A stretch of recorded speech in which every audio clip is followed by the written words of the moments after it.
M'dzina la Atate ndi la Mwana ndi la Mzimu Woyera. Amen. Tipemphere.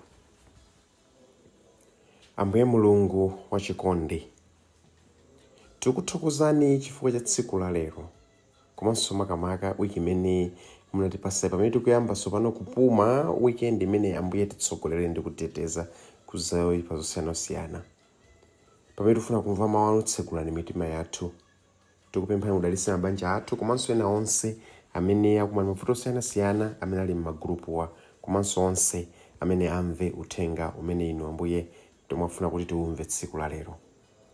Lero la Loweruka pa 15 November tikuwerenga mawu amene akuchokera mthenga wa Luka chapter 18 verse 1 mpaka na 8. Mulungu wamphamvu zonse akudalitseni. Amen. Amene akutiwerengera mawu a mthenga woyera komanso kutigawira mawu ndi Reverend Father Chisomo Kingsley, a Salesian of Don Bosco, kuchokera ku Don Bosco Parish, Western Equatoria State, Diocese ya Tombora Yambio, mdziko la South Sudan. Mawu oyamba akuchokera m'buku la Luta, mutu 18 ndi 14 mpaka 16, kupitiriza ndi mutu 19 ndi 6 mpaka 9. Amene akutiwerengera mawu oyamba ndi a Isa Kuma, kuchokera ku St. Joseph the Waker, Sitima Parish, mu Diocese ya Zomba. Mawu oyamba. Mawu a m'buku la Luntha. Pamene zinthu zonse zidali chete, ndipo usiku utafika pakati pake, mawu anu amphamvu adalumpha kuchokera kumwamba ku mpando wanu wachifumu, kudzagwa m'dziko lotembereredwa ngati wankhondo wopanda chisoni. Wokhala ndi lupanga lakuthwa la lamulo lanu losasinthika, adayima ndi kudzaza dziko ndi imfa, mapazi ake ataponda pansi, mutu wake utakhuza kuthambo. Kakhalidwe ka zolengedwa zonse kadasanduka katsopano potsata lamulo lanu, kuti ana anu asapeze chowawa chilichonse. Padaoneka mtambo wophimba zithando zawo, pamene padali madzi okhaokha, padatuluka mtunda wowuma. Padapezeka njira yosavuta pakati pa nyanja yofiira, ndiponso chigwa cha msipu pamalo pa mafunde aukali. Tsono amene dzanja lanu linkawatetezaja, onse ngati fuko limodzi, adadzera pamenepo, ali kuyang'anisisa zodabwitsa zanu. Ankayenda mokondwa ngati akavalo pa busa lawo. Ankalumphalumpha ngati ana ankhosa, kumakutamandani inu Ambuye, mpulumutsi wawo. Mawu a Ambuye. Tithokoze Mulungu. Ambuye akhale nanu. Mawu a muthenga wabwino monga adalembera Luka oyera. Luka chapter 18 verse 1 mpaka verse 8.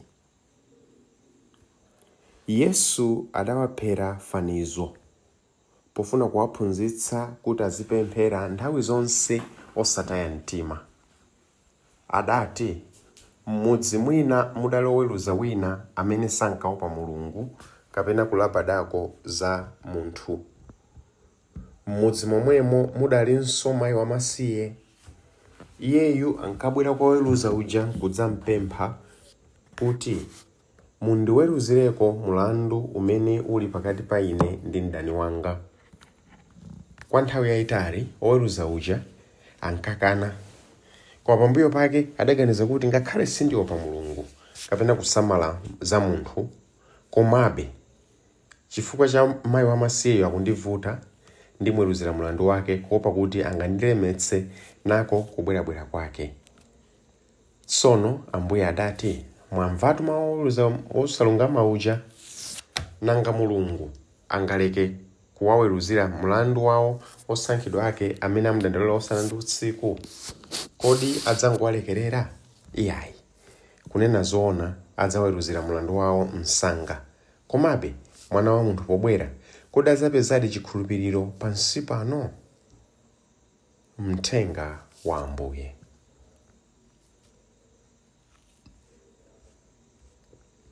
Yesu akuwaphera ophunzira ake fanizo. Bible kuti anawaphera fanizo ndicho linga chotani kodi chokuwaphunzitsa kuti nthawi zonse azipemphera, kuti nthawi zonse asamataye mtima, kuti nthawi zonse azikonda Mulungu. Asamataye mtima ndi mautu ndi mutu tumeti ngakhale kuyambira tsiku lonse la lero. Anawapempha kuti asamataye mtima. Kodi kutaya mtima kumabwera chifukwa chani? Zosiyanasiyana. Ngati anthu atikhumudwitsa timataya mtima, ngati achikondi asiya kutikonda timataya mtima, ngati pemphero lathu siku layankhidwa timataya mtima, ngati akumani mavuto osiyanasiyana timataya mtima. Pali zifukwa zambirimbiri zimene zimapangisa anthu kuti ataye mtima. Koma pamaso pamoyo unalenso wa munthu wa Chikhristu ali ndi adani, kapena kuti kusataya mtima kuli ndi adani yake. Ndiye ndifuna ndikuphunzitseni kuti kodi ndi ziti zimene tinganene kumaziyang'ana komanso kuzilingalira pamene tikufuna nthawi zambiri kutaya mtima, kuti tisiye kukhala anthu otaya mtima. Choyambirira pa chizungu akuti don't focus on the negative. Musakhale mtima wanu, umoyo wanu wauzimu kuyang'ana pamoyo wanu komanso anthu ena zoyipa zokhazokha ayi. Kumbukirani kuti ngakhale zonse zikuyenda mmene zilili, pali china chake chabwino chimene Mulungu akuchitirani. Mawu a Mulungu tikawerenga kalata yapoyera kwa Korinto chapter 10 verse 10 komanso Jude chapter 1 verse 16, Bible likuti chenjeza kuti tisiye khalidwe lonyinyirika. Munthu onyinyirika, munthu odandaula, munthu okhumudwa, munthu otaya mtima sangayang'ane tsogolo, amakhala otaya mtima. Mzibambo, mzimayi, Khristu kumangokhala wonyinyirika pa chilichonse. Mvula imene ibwere mkunyinyirika, mvula isabwere mkunyinyirika, mapeza ntchito mkunyinyirika. Kusakhala ndi umoyo oyamika koma kumangoyang'ana zoyipa zimene zika umoyo wanu ndi umoyo, ndi njira imodzi imene imatipangisa kuti tikhale anthu otaya mtima. Ndikuyambira tsiku la lero musakhale anthu oyang'ana za negative zokhayi, koma anthu oyang'ana kuti kodi chabwino pa umoyo wanga upo chichitika chabwino change ndi chani. Kutaya mtima kumathanso kuwera moyo wathu chifukwa chokuti tikupanga kwambiri, tikuyika moyo wathu wonse pa anthu osati pa Mulungu. Don't focus on people. Osamayang'ana pa anthu ayi, koma kuyang'ana pa Mulungu. Tikang'ana nzathu andale kuti asankhidwe kupita ku mapaliyamenti kapena chani, amayandira kudalira anthu. Koma Khristu anthu tizicheza nawo, anthu kumakhulupirira, koma anthu osadalira kwambiri ayi. Chifukwa chani? Chifukwa anthu amakhumudwitsa. Osalephera moyo wanu pali mnankonda, mnampanga chilichonse anakukhumudwitsani. Anthu ali ndi season, anthu amapanga expire. Yesu Khristu sapanga expire. Chifukwa chake Bible limatikumbutsa kuti wamwayi osangalala odalitsidwa ndiye amene waika chikhulupiriro chake pa Mulungu, osati pa anthu ayi amene waika chiyembekezo chake mwa Mulungu. Funso langa kwa inu lokuti inuyo muli pafupi naye Mulungu? Mandra Mulungu muli pafupi naye Mulungu? Zimene zimatipangitsa kukhala patali naye ndi Mulungu ndizora kuzifunsa nokha. Muli pafupi naye Mulungu? Ndiye tiyambe kufufuza komanso kusankha kuyang'ana zimene Mulungu watikonzera, osati kuyang'ana mavuto okhayi. Kuti khalisakale osataya mtima amene Yesu watiphunzitsira lero ndi china choti tisankhe ndi ichi. Ngati musakufuna kukhala munthu osataya mtima, ikani maso anu pa Yesu Khristu, ndipo mwa Yesu yemweyo mupemphe nzeru komanso mphamvu zothana ndi chilichonse chimene chikukayikitsani inu. Akatolika anzanga, mulungu tikampempha mosagonja mtima sitingautayayi. Bible latiuza mulungu amayankha pemphero la munthu wina aliyense amene wapempha ndithu osagonja, munthu wina amene wapempha osakwiya ndithu, chifukwa akudalira mulungu. Ine pa chilichonse ndikudalira mulungu. Mawa lino tikakumana tifuna tilimbikisane njira imeneyo, kuyika mtima wathu onse pamaso pa mulungu. Pomalizira, funso langa ndi ili: inuyo pa moyo wanu muli ndi chimene chikutesani mtima? Ndili ku Malawi zaka ziwiri zapitazo, ndinapita kukapanga attend ordination kapena kuti mwambo wa unsembe.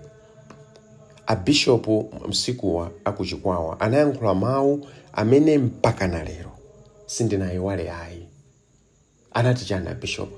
Anati aliyense wansembe amene ali pano komanso ni akhristu eni yake, muzifunse nokha, ndi chani ineyo ngati wansembe chimene chikundikanikitsa kukhala ndi unsembe wanga monga mulungu akufunira?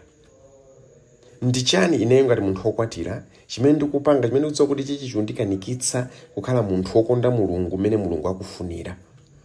Ndi chani ineyo ngati wachinyamata chimene ndikuchita ndikuona ngati kuti mulungu saziwa chimene ndingachisiye kupanga kuti mawu amenewo anandigwira mtima mpaka na tsiku lalo, ndipo tsiku ndi tsiku ndimazifunsa?